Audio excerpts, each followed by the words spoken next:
रविंद्र रैना जी अपनी कॉन्स्टिट्यूंसी में गए और अपने लोगों ने, अपने वहाँ के उनके वोटर्स तो चलो थे ही थे, उनके वर्कर्स ने भी उनको वहाँ से भगा दी। खुद तो भागे ही, आपको बेचारे जुगल किशोर जी को भी आपने वहाँ से भगवा दिया और विभूत जी भी वहाँ पर साथ में थे। तो मतलब आपने अपने साथ साथ बाकी दो का भी कुछ वहाँ पर छोड़ा नहीं। मुझे जवाब देता कोई नहीं है। सवाल पूछा जाता है वाइन शॉप्स को लेकर, जवाब आता है माइनिंग का। आप एडमिनिस्ट्रेशन या आप अपने जम्मू कश्मीर के बारे में सोच ही नहीं सकते तो सबसे पहले तो सब लोगों को इस्तीफा दे देना चाहिए।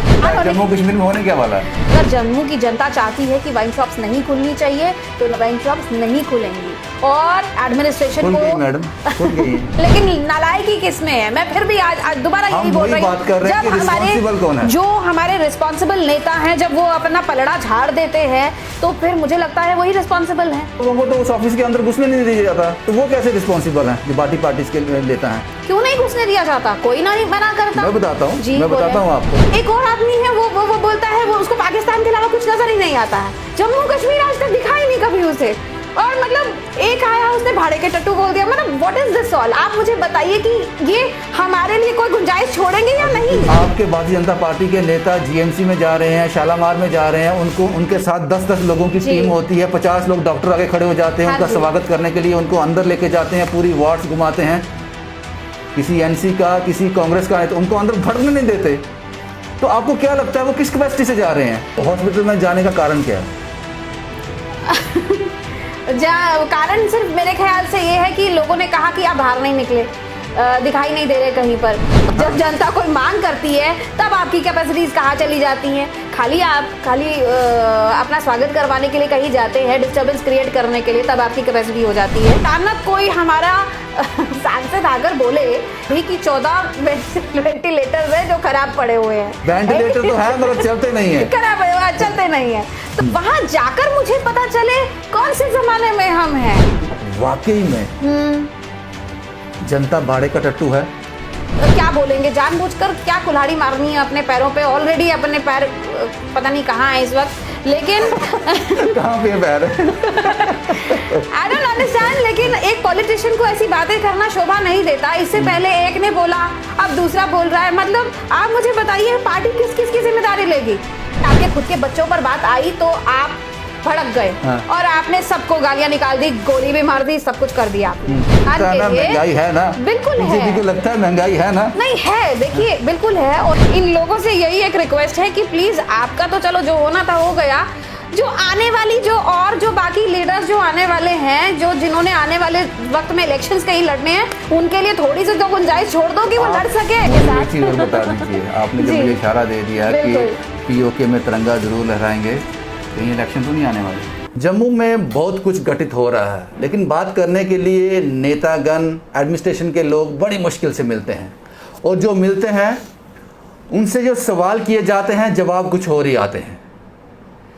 इसलिए आज मैं उस शख्सियत से एक बार फिर आपको मिलाने जा रहा हूं जो सीधे सवालों के सीधे जवाब देती है। आप समझ गए होंगे, भारतीय जनता पार्टी की सीनियर नेता अदिति शर्मा से। हालांकि ये मैं कहता हूँ सीनियर नेता, इन्हीं के लोग कहते हैं कि ये तो भारतीय जनता पार्टी का हिस्सा ही नहीं है। मैडम कुछ उसमें बदलाव आया उनकी सोच में? अभी नहीं। आई डोंट नो, मुझे नहीं पता। मैं तो बस यही कहूँगी कि थोड़ी सी जनरल नॉलेज बढ़नी चाहिए इंसान की। और खैर उनके बोलने से मुझे फ़र्क नहीं पड़ता, ये पूरा जम्मू कश्मीर जानता है, आप तो जान गया होगा। लेकिन पीयूष गोयल साहब ने कुछ आपको अभी कुछ ओहदा दिया है कोई? जी हाँ, मुझे उन्होंने नॉर्दर्न डिवीज़न का एडवाइजरी बोर्ड मेंबर लिया है। ये किन लोगों को लेते हैं, जो पार्टी का हिस्सा होते हैं? जी हाँ, बिल्कुल। तो फिर मुझे लगता है कि अभी कुछ लोग नहीं कहेंगे कि जो आपको कहते थे कि हिस्सा नहीं है। देखिए वो कुछ ही लोग हैं जिनके लिए मैं कहती हूँ कि उनके जब तक वो वहाँ पर हैं तब तक मैं वहाँ नहीं जाऊँगी। बाकी मुझे नहीं लगता किसी को कोई परेशानी है इस बात से। किसी को परेशानी नहीं है। ठीक है मैम, अब सबसे पहले सवाल हम आएंगे, जम्मू के बहुत से मुद्दे हैं, काफ़ी दिनों से आपसे मुलाकात भी नहीं हुई क्योंकि सीधे जवाब देता कोई नहीं है। सवाल पूछा जाता है वाइन शॉप्स को लेकर, जवाब आता है माइनिंग का। तो मुझे लगता है कि फिर मैं थोड़ा कंफ्यूज भी हो जाते हैं, चुप हो जाते हैं, लोगों को जवाब नहीं मिलते, क्या करते हैं वो इंतज़ार ही करते हैं। अब सवाल ये है कि जम्मू बहुत परेशान है, वाइन शॉप्स खुल रही हैं हर जगह पे और लोग ऐतराज़ भी कर रहे हैं, और ये वही लोग हैं जो वोट डालते हैं। आप इस सभी चीज़ों को कैसे देखती हैं? देखिए, पहली बात तो ये है कि वाइन शॉप्स पहले भी थी, नो डाउट, ठीक है। लेकिन अगर आज जम्मू कश्मीर की आंखें खुली हैं, अगर आज जम्मू कश्मीर जागरूक हुआ है, तो ये बहुत अच्छी बात है।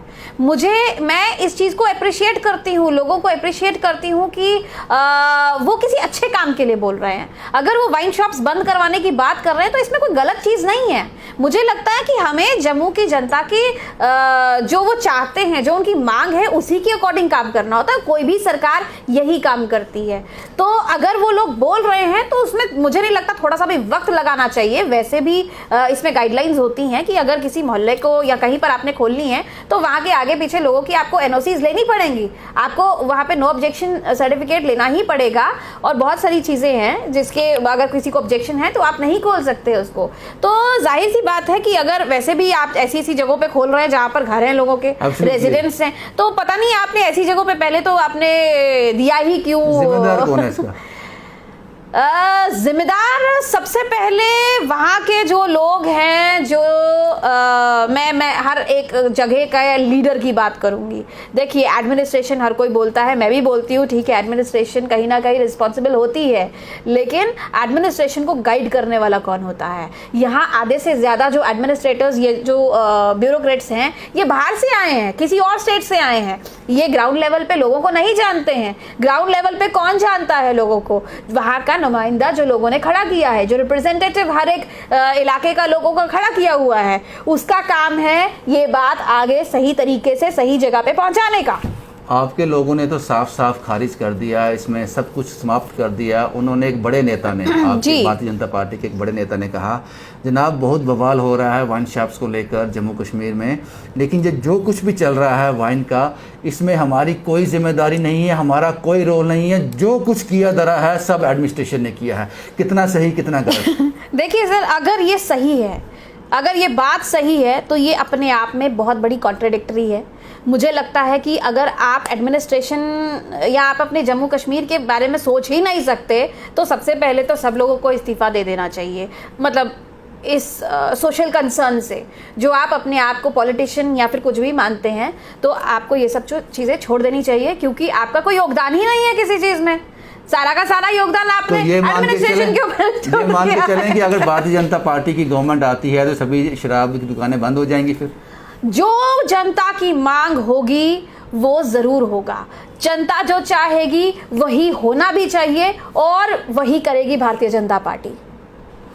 जम्मू कश्मीर और गुजरात को जी, आप इसमें क्या फ़र्क देखती हैं? वहाँ भी लोग रहते हैं, वहाँ भी हिंदुस्तानी हैं, यहाँ भी हिंदुस्तानी हैं। जी हाँ। वहाँ शराब बंदी है, शराब की एक भी दुकान नहीं है। जम्मू कश्मीर में बाढ़ आ रखी है। कश्मीर में नहीं है, जम्मू में है। आप बताएंगे थोड़ा इसमें? नॉट इन कश्मीर, ये जम्मू में है। ये जो बाढ़ आई है, जो फ्लड है, इसका गुजरात और जम्मू को किस तरह से डिफरेंशिएट करती हैं? वहाँ के लोग क्या ज़्यादा सुपीरियर हैं, यहाँ के लोग इन्फीरियर हैं? इनको शराब ही चाहिए? क्यों? बिल्कुल बिल्कुल। देखिए, जो आज तक होता आया है गलत, उसे सही करने का वक्त यही है। 370 हटा, 370 हटने के बाद अगर हमें ये चीज़ें अपनी मांग रखने का हक है, और उसे करवाने का भी अपनी सरकार से हक है, यही डिफरेंस है। और ये डिफरेंस आज देखने को मिलेगा अभी आने वाले वक्त में। और मैं ये कहूँगी कि अगर जम्मू की जनता चाहती है कि वाइन शॉप्स नहीं खुलनी चाहिए, तो वाइन शॉप्स नहीं खुलेंगी। और एडमिनिस्ट्रेशन को मैडम खुल गई है।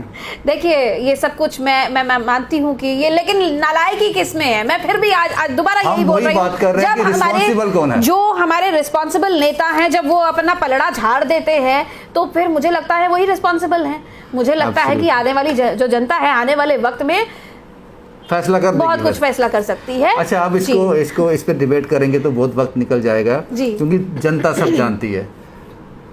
DRDO हॉस्पिटल खोला गया, 500 बेडेड श्रीनगर में और 500 बेडेड जम्मू में। ज़रूरत थी उसकी, बहुत ज़्यादा ज़रूरत थी। उसके लिए अपॉइंटमेंट्स भी हुई जी।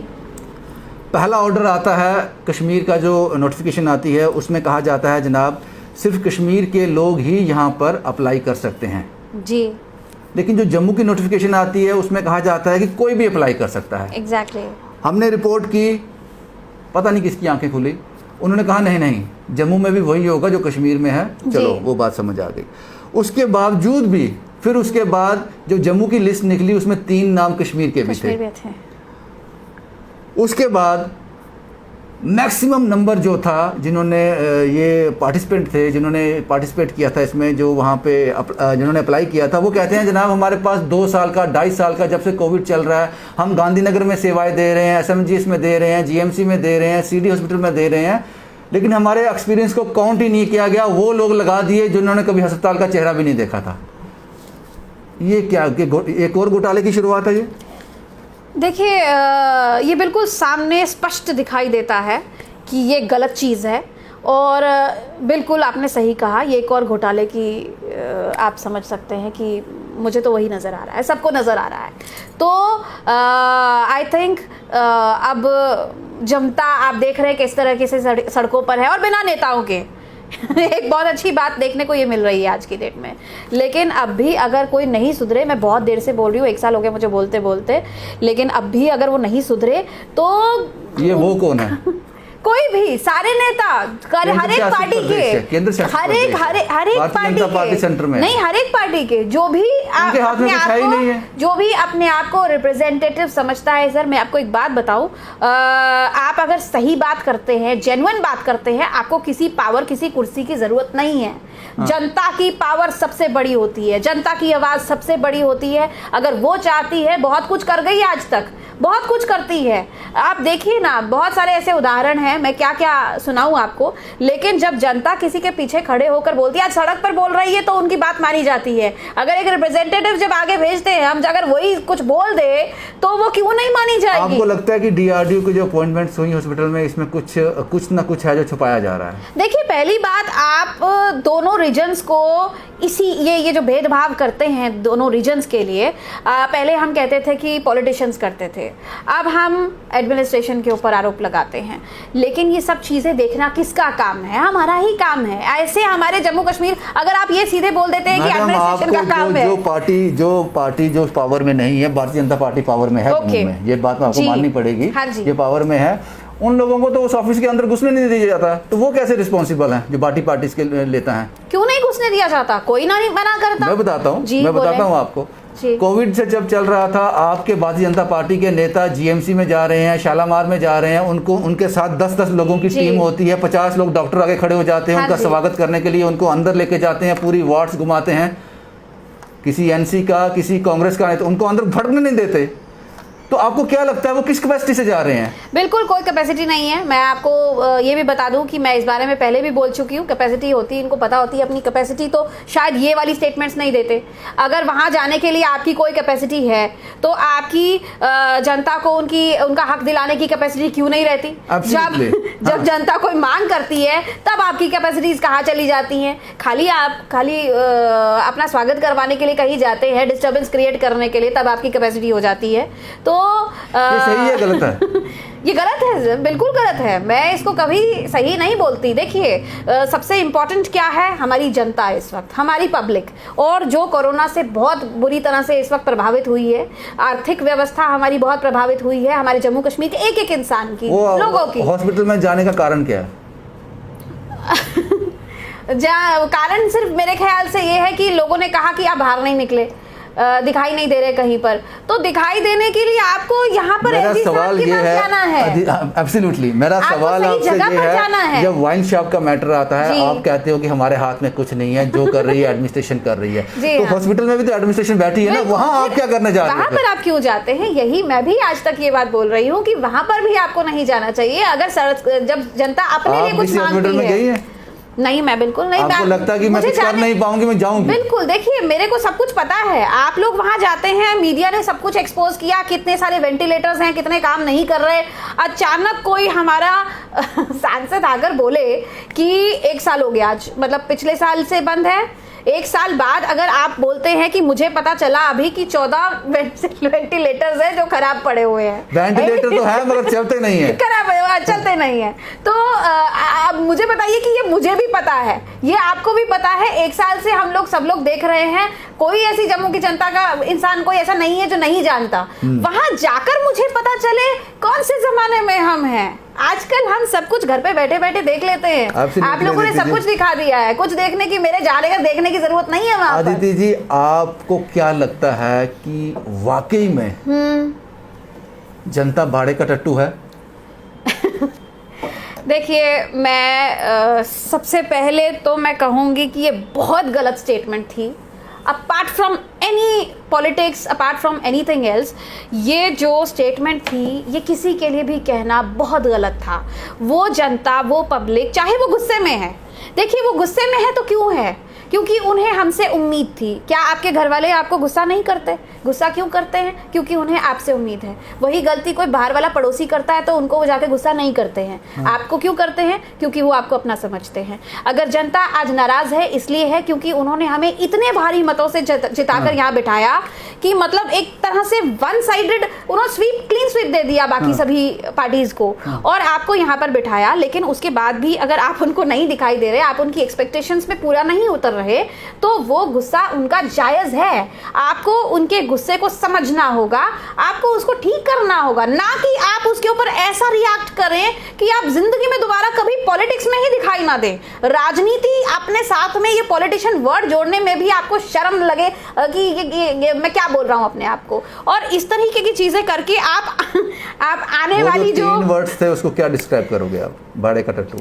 मैं ये कहूंगी कि ये वही लोग हैं जिनके आगे आप हाथ जोड़ के बिल्कुल, जिनके हाथ जोड़ते हैं, जिनके पाँव भी पड़ते हैं, बड़े बड़े वादे करते हैं, और सिर्फ इतना ही नहीं, उनके घर में हमने खाना भी खाया होगा, पानी भी पिया है, नमक खाया है उनका, कुछ तो किसी चीज का लिहाज कीजिए। ये फ्रस्ट्रेशन था या स्लिप ऑफ टंग था? देखिए, ये जानबूझकर बोला गया।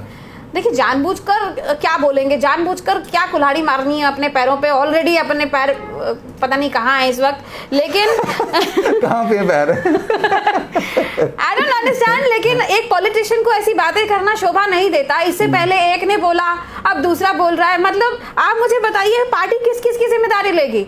आप गलत बोलते हैं और लोग गलत पार्टी के साथ रिलेट करते हैं उस चीज़ को। हालांकि पार्टी का कोई लेना देना नहीं है। अब मोदी जी ने तो नहीं बोला है ये सब कुछ, भारतीय जनता पार्टी का इसमें कोई लेना देना नहीं है, उन्होंने ये कुछ नहीं कहा है। लेकिन जनता आपकी हर एक बात को, आप जिस समुदाय या जिस पार्टी से रिलेट करते हैं उसके साथ रिलेट करेंगे उस चीज़ को। आपकी वजह से उनका नाम खराब हो रहा है, आज मोदी जी का नाम नीचे गिर रहा है। क्यों? आपकी इन हरकतों की वजह से। एक आता है, वो बोलता है, किसी के ऊपर भी आरोप लगा देता है, वो अगले दिन वो भूल जाता है, बोलता है कि मेरे से गलती हो गई। ये गलती थी? आप एक पॉलिटिशियन है, एक रिस्पॉन्सिबल नागरिक है जम्मू कश्मीर के, लोग आपको फॉलो करते हैं, आप गाली निकाल के चले जाते हैं। विक्रम रंधावा साहब की बात, किसी की भी, कोई भी, आप एक और आदमी है, वो बोलता है, वो उसको पाकिस्तान के अलावा कुछ नजर ही नहीं आता है। जम्मू कश्मीर आज तक दिखा ही नहीं कभी उसे, और मतलब एक आया उसने भाड़े के टट्टू बोल दिया। मतलब व्हाट इज दिस ऑल? आप मुझे बताइए कि ये हमारे लिए कोई गुंजाइश छोड़ेंगे या नहीं? जी, we are the first one. जब हमने रंधावा साहब का इंटरव्यू किया था जी, वो बड़े गुस्से में थे। ओके। और मेरा पहला, जब मैंने इंटरव्यू स्टार्ट किया था, वो इंटरव्यू निकाल कर देख लेना आप, मैंने पहला स्टार्ट ये किया था, रंधावा साहब, इस इंटरव्यू का जो क्लाइमेक्स होगा वो ये होगा, आपको या पार्टी से निकाल दिया जाएगा या आपको माफ़ी मांगनी पड़ेगी। ये मेरा रिकॉर्डेड वो इंटरव्यू है, अभी आप देख सकते हैं। ये मैंने पहले ही कहा था, क्योंकि हम भी जब इतनी देर से कवर कर रहे हैं, हमें एक्सपीरियंस है इसका अंत कैसे होगा। उन्होंने माफ़ी मांग ली, तो ये तो बात समझ आती है। लेकिन आपने माफ़ी क्यों मांगी, बताइए? उन्होंने माफ़ी क्यों मांगी? अगर वो जानते थे कि ये चीजें हो रही हैं, क्यों मांगी? आप बताएं ना। देखो, एडमिनिस्ट्रेशन गलत है, बहुत हद तक गलत है, इसमें कोई शक नहीं है। ये आम इंसान जानता है कि क्या हो रहा है, क्या नहीं हो रहा, करप्शन कहाँ है, कहाँ नहीं है, ये सब लोग जानते हैं। लेकिन माफी क्यों मांगी आपने, जबकि आपको इतने सारे लोग सपोर्ट कर रहे थे, आपके साथ खड़े थे। आप सियासत में हैं, क्या लगता है क्या प्रेशर था?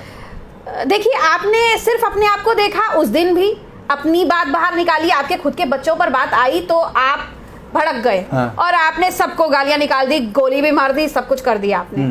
और जब आपको कहीं से खुद के लिए सेटिस्फैक्टरी कोई स्टेटमेंट आई तो आप सबको भूल गए।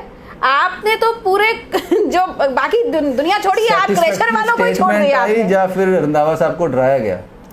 तो डर क्या होता है? अगर कोई सच बोलता है तो उसे किस चीज का डर है? आप मुझे एक छोटी सी बात बताइए। आज एक बात आपको बोलती हूँ, जब हमारी सरकार नहीं थी तो ये सारे जो लीडर्स हैं, मैं इनको देखूंगी, ये इन्होंने बड़ी बड़ी बातें की, रमन भल्ला, सलाथिया, ये वो 1 2 3 जो भी, श्यामलाल शर्मा जी, लाल सिंह ने ये किया वो किया, बहुत सारी मतलब घोटाले इनके ये किए हैं वो किए हैं। तो आप मुझे बताइए, जब सरकार बनी उसके बाद में कभी आपने इनको किसी लोकल ऑपोजिशन के बारे में एक शब्द बोलते हुए देखा है, सुना है कभी? हाँ बोलेंगे इमरान खान के बारे में, पाकिस्तान के बारे में, वो react नहीं करते। राहुल गांधी के बारे में, महबूबा जी के बारे में, या फारूक अब्दुल्ला, मतलब ये लोग उनको जवाब नहीं देंगे। आप मुझे बताइए कभी इन्होंने किसी लोकल, ये जो रमन भल्ला है, इसके लिए तो, इस आदमी के लिए तो वो सीबीआई तक ने इतने बड़े चिट्ठे खोल दिए, उसके बाद भी आपने एक शब्द नहीं बोला। मतलब वो कोर्ट में हर तीसरे दिन होते हैं, अपने घर के लिए कोर्ट में है, फिर भी उन्होंने नहीं बोला। सलाथिया जी, आप मुझे बताइए कितने सारे लोगों को वो प्रोटेक्ट कर रहे हैं जिनको नहीं करना चाहिए। वहां पर वो जो गुज्जरों का इतना कुछ हो गया, आज वो उन्होंने पक्के घर बना लिए, सब कुछ कर दिया। मतलब इलीगल कोई ऐसा काम नहीं है जो वहां पर नहीं हो रहा, जिसको वो प्रोटेक्शन नहीं देते। आपने आज तक एक शब्द बोला?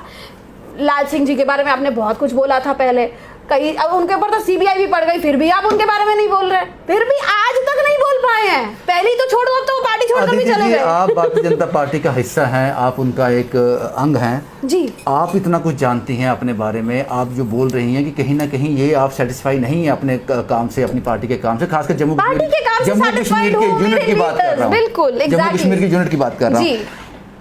फिर आपको नहीं लगता, आप महसूस कर रही हैं, आप बोल रही हैं, तो आम जनता महसूस नहीं कर रही होगी, और आने वाले इलेक्शन में इसका असर दिखेगा? मैं रविंद्र जी वही बात बोल रही हूँ जो जनता बोल रही है, जो जनता सवाल करती है। मैं आपसे यही बात कर रही हूँ, इन लोगों से यही एक रिक्वेस्ट है कि प्लीज, आपका तो चलो जो होना था हो गया, जो आने वाली, जो और जो बाकी लीडर्स जो आने वाले हैं, जो जिन्होंने आने वाले वक्त में इलेक्शंस कहीं लड़ने हैं, उनके लिए थोड़ी सी तो गुंजाइश छोड़ दो कि वो लड़ सके। आपका फर्ज नहीं है कि दिल्ली की जो गवर्नमेंट है, भारतीय जनता पार्टी की जो दिग्गज हैं, आप उन तक ये मैसेज पहुंचाओ, जनाब जम्मू कश्मीर की ये हालत है, आप यहाँ पे स्टैंड कर रहे हो, क्या ये बात वो जानते हैं? ऐसा कुछ नहीं होता जो कोई नहीं जानता। मेरा आपका, मैं अगर यहाँ बैठे बैठे जान सकती हूँ कि हॉस्पिटल में क्या हो रहा है, तो उनका तो बहुत बड़ा एक अच्छा वो है, सब लोग जानते हैं। What they are waiting for? नहीं, डेफिनेटली सब कुछ अच्छा होगा। जम्मू कश्मीर के साथ वो कभी बुरा इतना नहीं करेंगे, हम पूरा यकीन है मुझे इस बात पे। हर बार हम किसी ना किसी को मौका देते हैं, अपने घर पे किसी को, ये परिवार है, सबको मौका दिया जाता है, दिया भी है और अब भी दे रहे हैं, लेकिन फिर भी अब कोई ना सुधरेगा तो फिर इसका जिम्मेदार पार्टी कभी नहीं होगी। इसका फैसला जनता करेगी, जनता करेगी, पार्टी भी करेगी, जनता भी करेगी। आखिरी सवाल जी, एक आखिरी सवाल, उम्मीद करता हूँ बड़ी ईमानदारी से जवाब देंगे आप। आज सरसों का तेल 200 का आंकड़ा टच करने वाला है जी, हर चीज महंगी है, पेट्रोल तो मुझे लगता है कि अब 100 का आंकड़ा छूने वाला है। लद्दाख में छू गया, लद्दाख में क्रॉस कर गया, कि वहां पे कैरेज पड़ता है, वहां क्रॉस कर गया। क्या यही अच्छे दिन है?